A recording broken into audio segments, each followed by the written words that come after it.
Just ভিউটা দেখেন সবাই, মানে এরকম ভিউগুলোর জন্য আসলে শিপের লাইফটাই হচ্ছে গিয়ে, মানে এই ভিউগুলোর জন্য আমরা আসলে শিপে এক্সিস্ট করতে পারি। লাইক এক হচ্ছে ভিউ, সেকেন্ড হচ্ছে ওয়েদার। লাইক একটু রোলিং পিচিং আছে যদিও, বাট তাও মানে ভালো পরিমাণের বাতাস আছে, শীতল বাতাস যেটা।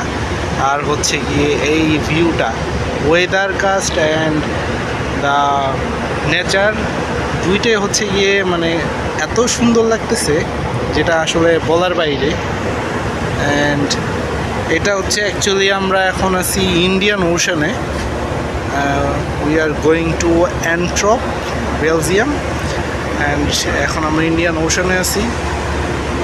বাট মেইন জিনিসটা হচ্ছে গিয়ে the weather and the nature. আপনি দেখতে পাচ্ছেন যে জাহাজ কি পরিমাণ দুলতেছে, উইচ ইজ কল্ড পিচিং। এখন উপরে নিচে হচ্ছে, দ্যাট মিনস এটা পিচিং হচ্ছে।